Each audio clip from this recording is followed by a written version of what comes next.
실기시험을 대비해 꼭 기억해야 하는 부분만을 모아놓았습니다. 직업상담사 2급 초단기 합격비법 2차 실기대비 이론과 문제집의 내용을 바탕으로 제작된 강의입니다. 고정 댓글에 질의응답을 위한 카페 링크와 교재 구매 링크를 넣어드렸습니다. 부가가치의 의미와 종류, 그리고 사용자가 부가급여를 선호하는 이유, 근로자가 부가급여를 선호하는 이유요. 부가가치의 먼저 의미입니다. 부가급여란 한마디로 복리후생이에요. 근데 복리후생이다 이렇게 쓰면 안 되고요. 경상화폐임금, 이게 뭐냐면 월급처럼 통장에 꽂히는 돈이란 뜻이에요. 경상화폐임금 이외에 현물보상, 그러니까 뭐냐면 뭔가 사용하면 갚아주는 거예요. 현물보상이나 아니면 연기된 보상, 예를 들어서 퇴직금 같은 거요. 현물 보상이나 연기된 보상을 말합니다. 다시 정리할게요. 경상화폐임금 말고 경상화폐임금 이외에 1번 현물 보상이나 2번 연기된 보상을 말하는 겁니다. 부가급여의 종류요. 연기된 보상에는 퇴직금 및 퇴직연금, 사업주 부담금이 있고요. 나머지 각종 사회보험료, 사업주 부담금, 교육훈련비, 학자금 보조, 차량 제공, 사택 제공, 각종 유급휴가, 그러니까 다 복리후생이죠. 그죠? 이런 것들이 부가급여의 종류입니다. 사용자가 부가급여를 선호하는 이유요. 첫 번째, 사용자 입장에서는 지출이에요. 그러니까 조세나 보험료 부담이 감소하게 되고요. 정부가 임금을 규제하거나 임금을 통제하는 시기가 되면 정부 임금 규제의 회피 수단으로 사용할 수 있고요. 임금 통제 시기에도 양질의 근로자를 확보할 수는 있는 이익이 있습니다. 마찬가지로 근로자 장기 근속을 유도할 수 있고요. 인사관리 수단으로 써서 근로자의 충성심을 유도해내고 내부 통제할 수 있는 수단으로 사용할 수도 있습니다. 근로자가 부가급여를 선호하는 이유요. 근로소득세 부담이 감소하고요. 연금 및 퇴직금을 확보할 수 있고, 요 연금 및 퇴직금은 마찬가지로 절세 효과도 같이 주죠.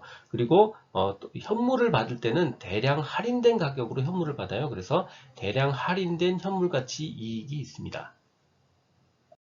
스트롱 직업 흥미 검사 척도 세 가지요. 우선 척도에 대한 기본 개념을 알면 훨씬 이해가 쉬워집니다. 척도는 어떤 특성을 숫자로 표현해 주는 겁니다. 숫자로 표현해 주기 위한 기준을 말하는 거예요. 예를 들면 더 쉬워요. 그냥 공부를 잘한다라는 개념을 그냥 얘기하면 얼마큼 잘하는지 알 수 없으니까 그거를 등수 척도로 표현해 줄 수 있어요. 예를 들어서 공부를 3등 합니다. 이렇게 표현해 주면 그게 바로 등수 척도로 공부를 잘한다라는 걸 표현해 준 거예요. 이게 바로 척도입니다. 스트롱 직업 흥미 검사에는 세 가지 척도가 있어요. 일반 직업 분류, 기본 흥미 척도, 개인 특성 척도요. 영어도 기억해 주면 더 좋지만 이거 안 쓰셔도 점수를 깎이지는 않습니다. 자, 일반 직업 분류 척도는 기본적으로 홀랜드의 6가지 주제를 그대로 다 척도로 바꾼 거예요. 그래서 수검자의 흥미에 대한 포괄적인 전망을 할 수 있고요. 거기에 기본 흥미 척도는 일반 직업 분류에다가 특정한 흥미들로 또다시 세부 척도를 추가한 거예요. 그래서 특정한 흥미들로 세분화시킨 것, 그게 바로 기본 흥미 척도고요. 세 번째, 개인 흥미 척도요. 개인의 어떤 업무 스타일, 업무 유형 혹은 학습 스타일, 학습 유형 등 모두 4개 척도를 더 추가를 했고요. 여기에 이걸 통해서 일과 일상생활에서 개인이 어떤 스타일, 어떤 방식을 선호하고 편안하게 느끼는지 그거를 측정하기 위한 척도입니다. 다시 최종 정리하면 일반 직업 분류, 기본 흥미 척도, 개인 특성 척도입니다. 저는 이거를 일, 개, 미라고 외웠어요. 일반 직업 분류, 개인 특성 척도, 기본 흥미 척도. 그래서 일개미라고 저는 외웠습니다. 기혼 여성의 경제활동 참가 결정 요인은요, 내용들을 쭉 보시면 다 상식적이에요. 하나도 어렵지 않아요. 근데 정말 어려운 건 무려 우리가 6가지나 적어야 된다는 게 어려운 겁니다. 그래서 분할시켰습니다. 나눠서 외우면 훨씬 쉬워요. 첫 번째는 가사와 육아 그룹, 두 번째는 소득 그룹, 세 번째 고용 환경 그룹, 마지막으로 교육 수준에 관련한 내용, 이렇게 4가지 그룹으로 분할시켜서 나눴고요. 이 전체 내용은 여성 경제 활동을 떨어뜨리는 요인을 기준으로 적혀 있어요. 만약에 여성 기준을 올린 쪽으로 문제가 나왔다 그러면 요거에 반대로 적으셔야 되는 거예요. 자, 첫 번째 가사와 육아에 관련해서는 자녀 수가 증가하면 여성 경제 참가 떨어지고요. 가계 생산 기술이 후돼서 해야 될 일이 많으면 마찬가지로 여성경제활동 참가가 떨어집니다. 소득이요. 소득 효과가 대체 효과를 압도하는 경우 혹은 배우자 소득이 많거나 증가하고 있는 경우 여성경제활동은 당연히 떨어집니다. 고용 환경에 대해서 법적 제도적 장치가 부족해서 육아시설 등이 부족하면 여성경제활동은 당연히 떨어지고요. 고용시장이 경직돼서 시간제 근무제나 단시간 근무 같은 그런 다양한 형태의 일자리가 없으면 마찬가지로 여성 참가 떨어집니다. 교육 수준이요. 선진국의 경우 여성 교육 수준이 낮을 때 여성 경제의 참가가 떨어지는 경향이 있습니다. 다시 정리하면 가사 육아 그룹, 자녀 수의 증가와 가계 생산 기술의 낙후, 소득 효과가 대체 효과를 압도하는 경우와 배우자의 소득이 증가하는 경우, 고용 환경, 법적 제도적 장치가 부족한 경우, 그 다음에 고용 시장이 경직된 경우, 마지막으로 교육 수준, 여성의 교육 수준이 낮을 때입니다. 상담의 목표 파트입니다. 쉐르츠와 스토운의 상담 목표, 직업 상담의 목적 5가지, 그리고 기즈버스 크라이티스의 상담 목표를 설정할 때 고려사항까지 다루고 있습니다. 여기서는 직업 상담의 목적 5가지를 설명을 하면서 쉐르처에서부터 기즈버스 크라이티스까지 통합해서 한번 설명을 드릴 거고요. 쉐르처와 스토운의 상담 목표, 그리고 상담 목표 설정 시 고려사항 부분에 대한 모범 답안을 설명할 겁니다. 나머지 부분은 충분히 설명이 됐으니까 교재 모범 답안을 통해서 손으로 익히는 과정만 반복하시면 됩니다. 직업 상담의 목적 5가지를 쓰는 문제입니다. 직업 상담의 목적을 공부하기 전에 일반적인 상담, 직업 상담이 아닌 일반적인 상담의 목표를 알고 구분하면 훨씬 더 이해가 쉽습니다. 쉐르츠와 스토운이 말한 상담의 목표요. 문제를 해결하고 의사결정 능력을 함양시키고 행동 변화를 촉진하고 개인의 효율성을 향상시키고 정신건강을 증진시키는 부분이에요. 자, 이건 직업 상담이 아니고 일반적인 상담이에요. 자, 이것이 직업 상담이 되면 거의 1대1로 같이 변화합니다. 직업 상담의 목적이요. 문제 해결이 뭐죠? 결국 자신에 대한 올바른 이해를 하는 거고요. 직업 문제를 똑바로 이해하는 겁니다. 즉 자기 인식 능력을 향상시키고 직업 문제를 인식하는 거죠.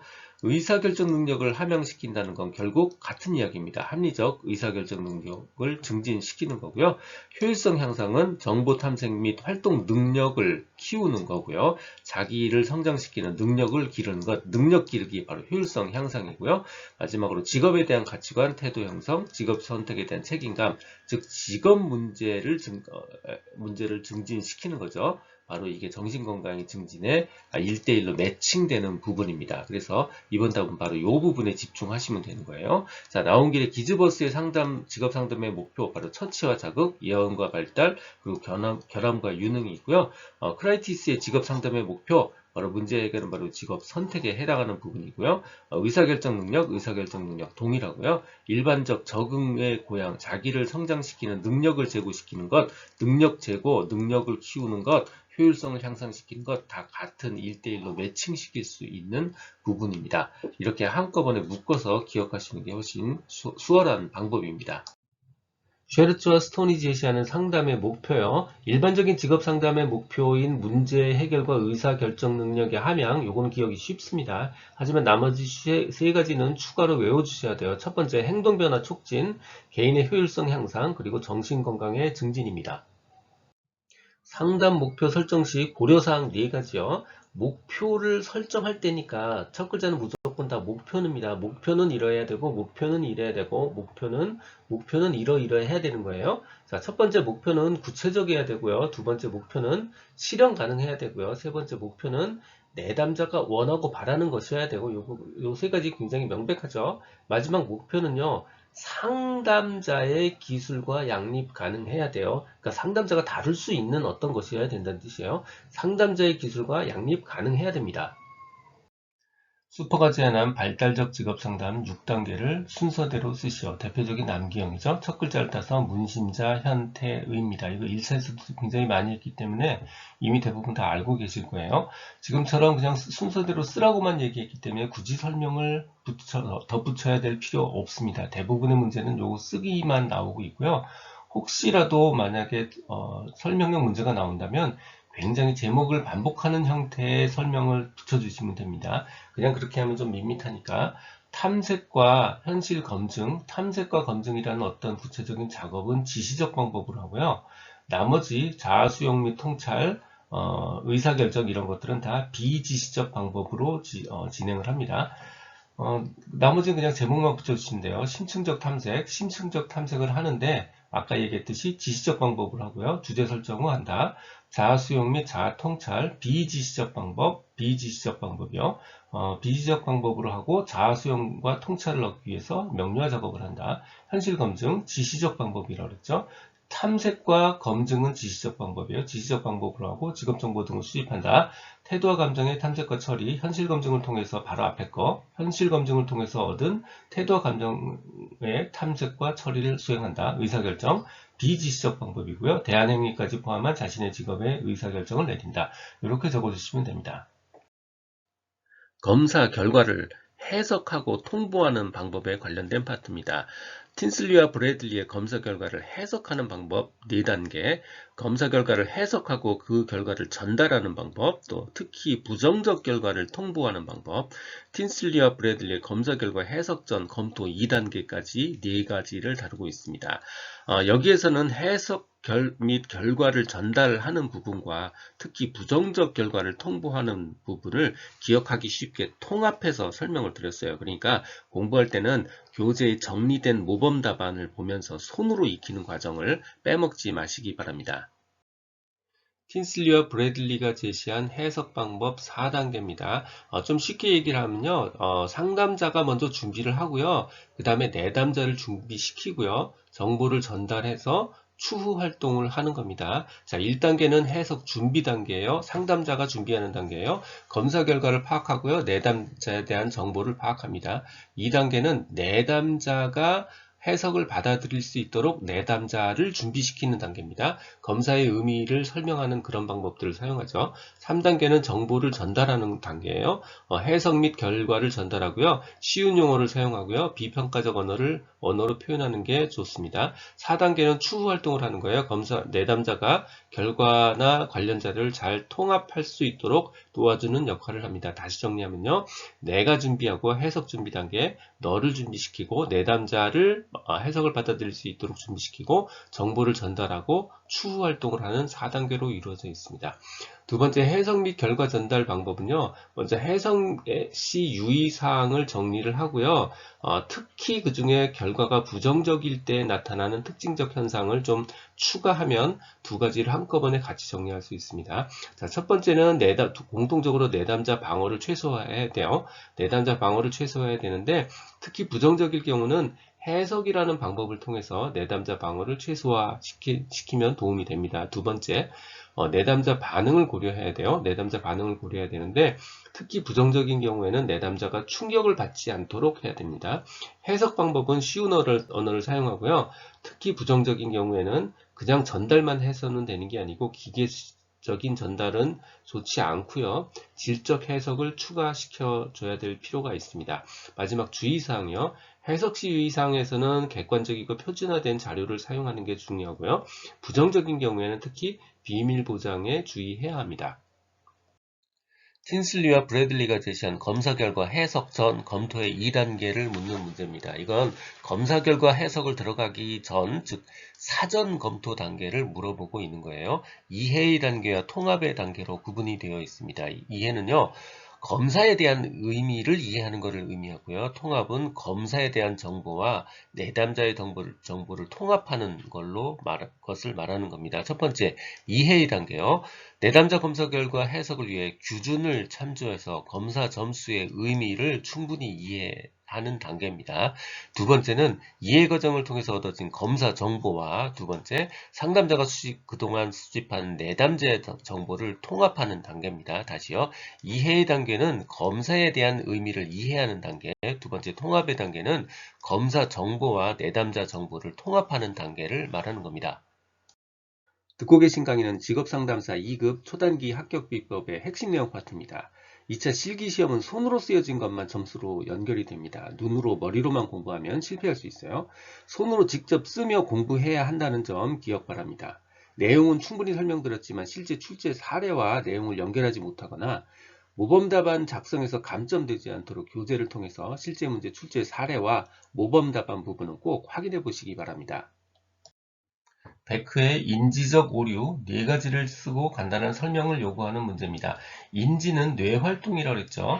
뇌활동에 오류가 났다는 건 무엇을 의미하냐면 어떤 사건에 대해서 잘못된 결론을 내리고 있거나 혹은 어떤 현상에 대해서 잘못 이해하게 됐다라는 의미입니다.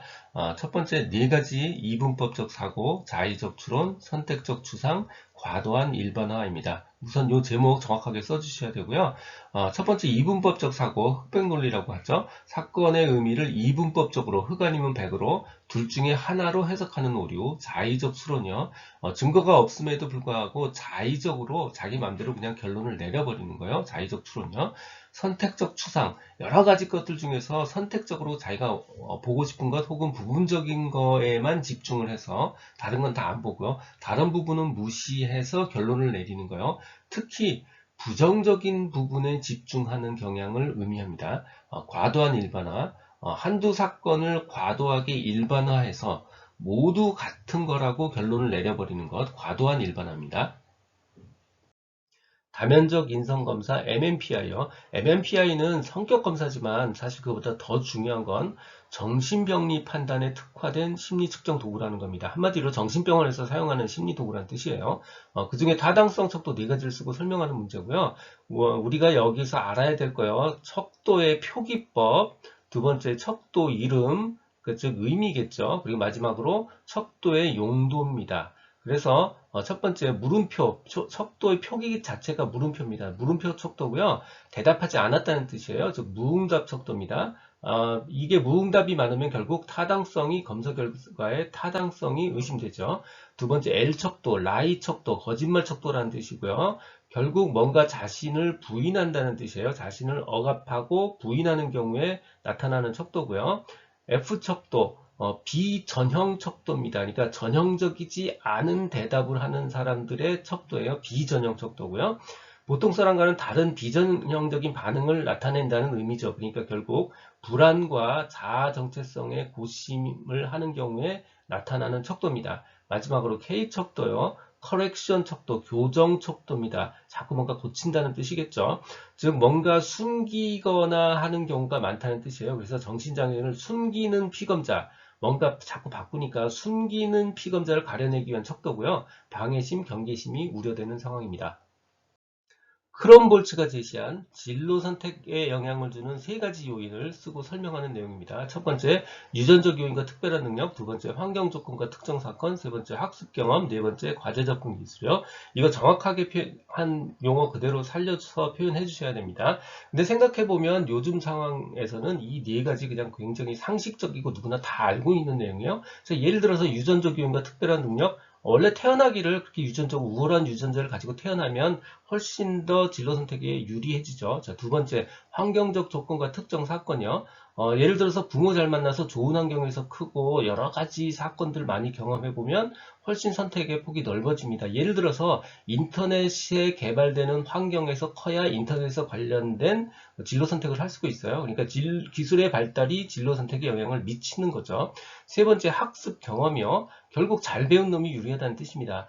개인의 과거에 학습한 경험이 현재 또는 미래의 의사결정에 영향을 미친다. 즉, 무엇을 어디에서 공부했느냐에 따라서 미래 의사결정에 영향을 미치게 되죠. 네 번째, 과제 접근 기술이요. 문제 해결 기술의 정보 습득 기술 같은 과제 접근 기술이 의사결정에 영향을 미치죠. 결국 많이 경험한 사람이 유리하다는 뜻입니다. 다시 정리하면 특별한 능력을 가진 사람, 유전적인 요인이고, 두 번째, 환경적 요인, 부모 잘 만난 놈이겠죠. 세 번째, 잘 배운 놈, 학습 경험이고, 네 번째, 과제 접근 기술입니다. 자기보고식 가치사정 방법 6가지를 쓰는 문제입니다. 사실 이 내용 보면 하나도 어렵지도 않고 사실 상식적입니다. 하지만 문제는 뭐냐면 수험장에서 무려 6가지 상식적인 내용을 쓰는 게 그리 쉽지는 않아요. 그래서 막 첫 글자를 따서 외우고 막 그러는데 실제로 첫 글자를 따서 외우는 게 한 50개쯤 되면 아무 기억이 안 납니다. 자, 이럴 때 사용하는 방법 바로 분할정보법이에요. 자, 시간 순서로 3개로 나눴어요. 과거에 해당하는 거 3개, 현재에 해당하는 거 2개, 미래에 해당하는 거 하나요. 자, 과거에 내가 어떤 선택을 했는지, 과거에 어떤 절정의 경험이 있었는지, 그리고 과거에 어떤 사람을 존경했는지, 이 세 가지를 보면 가치를 알 수 있고요. 현재 시간과 돈을 어떻게 사용하는지를 보고 현재의 가치의 우선순위를 매겨봐도 나의 가치를 판단할 수 있고, 마지막으로 내 미래가 어떤 꿈을 꾸고 있는지, 어떤 백일몽인지를 봐도 나의 가치를 사정할 수 있습니다. 이 순서를 그대로 쓰시는 거예요. 과거의 선택 회상하기, 과거의 절정 경험 조사하기, 존경하는 사람 기술하기요. 자, 현재에 해당하는 거, 현재의 자유시간과 금전을 어떻게 사용하는지, 체크 목록의 가치의 우선순위 매기기, 마지막으로 내 어떤 미래에 어떤 백일몽이 있는지 백일몽 알아보기, 이렇게 6가지를 쓰시면 됩니다. 비합리적 신념의 뿌리를 이루고 있는 세 가지 당위성, 예를 들어 설명하는 문제입니다. 자, 첫 번째 자기에 대한 당위성, 타인에 대한 당위성, 세 번째 조건에 대한 당위성이에요. 자기에 대한 당위성, 타인에 대한 당위성, 조건에 대한 당위성이요. 나, 너, 조건이에요. 자, 설명과 예는요, 나는 나로 시작하고요, 타인은 타인이고요, 조건은 조건이에요. 그러니까 당위성이니까 당연히 이러이러해야 한다, 당연히 이러이러해야 한다, 당연히 이러이러해야 된다라는 거예요. 자, 거기에다가 사례를 하나씩만 붙이면 됩니다. 자기에 대한 당위성. 나는 해야 된다. 나는 당연히 반드시 훌륭하게 일을 해내야 된다. 나는 훌륭하게 일을 해내는 게 당연하다. 이게 자기에 대한 당위성의 사례고요. 타인 너죠. 타인은 해야 됩니다. 타인은 반드시 나를 공정하게 대우하는 게 당연하다. 타인은 나를 공정하게 대우하는 게 당연하다. 이게 두 번째 예고요. 세 번째 조건이에요. 세상의 조건들이 당연하게 돼야 되는, 당연히 이래 해야 되는 거예요. 내가 원하는 대로 당연히 되어야 된다. 라는 게 조건에 대한 당위성의 사례입니다. 슈퍼의 진로 발달 5단계입니다. 첫 글자를 따서 성탐, 확, 유, 쇠예요. 성장기, 탐색기, 확립기, 유지기, 쇠퇴기요. 다시 성장기, 탐색기, 확립기, 유지기, 쇠퇴기. 두 번째 기억해야 되는 건 바로 사자 돌림입니다. 사자. 14세까지, 24세까지, 44세까지, 64세까지 다 사자 돌림이에요. 잘 생각해 보시면 14세까지면 거의 사춘기를 살짝 지난 시즌이에요. 그러니까 무슨 얘기냐면 자기에 대한 지각이 생기는 거죠. 자기에 대한 지각이 생겼으니까 부모나 선생님한테 반항하는 거예요. 자기에 대한 지각이 없으면 반항 못합니다. 자, 성장기 일종의 사춘기 상상하시면 돼요. 자기에 대한 지각이 생긴 거고, 두 번째 직업 세계에 대한 기본 이해가 이루어진 겁니다. 딱 두 가지예요. 자기 지각, 직업 이해, 요 두 개가 바로 성장기입니다. 자, 탐색기 24세까지예요. 우리나라 나이로 따지면 대학 마칠 때쯤 되는 거죠. 그러니까 탐색기 이후는 이제 본격적으로 직업 세계에 들어가야 되는 시즌이고요. 이 탐색기는 이 직업을 위해 탐색하는 시즌이란 뜻이에요. 그러니까 무슨 얘기냐면 직업을 탐색하는 시간이고요. 직업을 탐색하는 방법에는 학교를 다녀서 학교 생활을 해서 직업을 탐색하는 경우도 있고, 이런저런 시간제 근무나 파트타임 잡 같은 일을 통해서 직업 탐색을 시도하는 방법이 있어요. 그래서 학교 생활 혹은 시간제 근무 등을 통해 직업 탐색을 시도하는 시기 탐색기고요.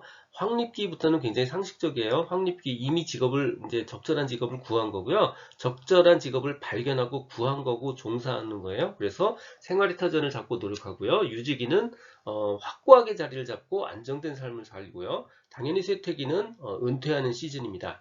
두 번째 가끔 어렵게 나올 경우는 성장기 중에 있는 세 가지 하위 단계, 환상기, 흥미기, 능력기를 물어봅니다. 요거 이름을 결국 외워줘야 돼요.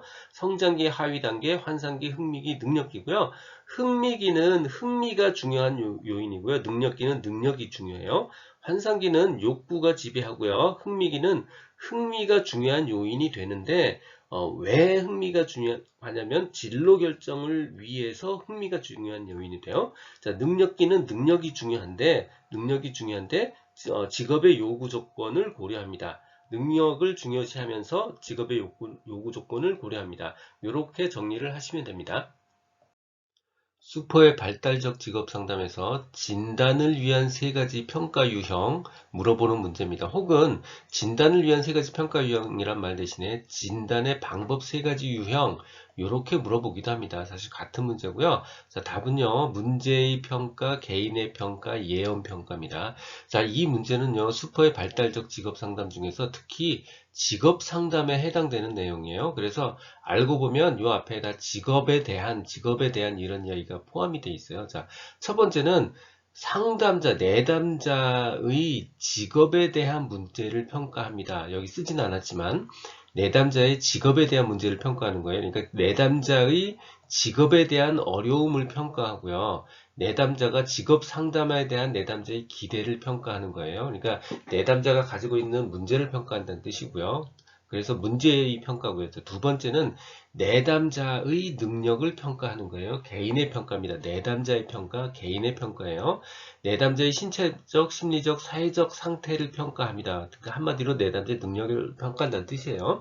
마지막으로는 앞에 했던 문제의 평가, 두 번째 했던 개인의 평가, 즉 문제 평가하고 개인을 평가한 거를 바탕으로 해서 이 내담자가 결국 성공하고 만족할 것인지에 대한 예측 평가, 예언 평가를 하는 겁니다. 다시 정리할게요. 첫 번째 문제를 평가하고요. 두 번째 개인을 평가하고 세 번째 예언을 평가합니다. 문제의 평가는 내담자의 어려움과 내담자의 직업 상담에 대한 기대를 평가하는 거고요. 개인의 평가는 개인을 평가하는 거예요. 그러니까 신체적, 심리적, 사회적 상태를 평가하는 거고요. 예언 평가는 문제 평가와 개인 평가를 바탕으로 해서 이 내담자가 성공하고 만족할 것인지에 대한 예언 평가를 하는 겁니다. 지금까지 라디캠지기 꾸벅이 박종규입니다. 지금 화면 좌측 상단의 재생 목록을 누르면 필요한 부분을 선택해서 들을 수 있습니다. 도움이 되셨다면 좋아요, 구독 부탁합니다. 감사합니다.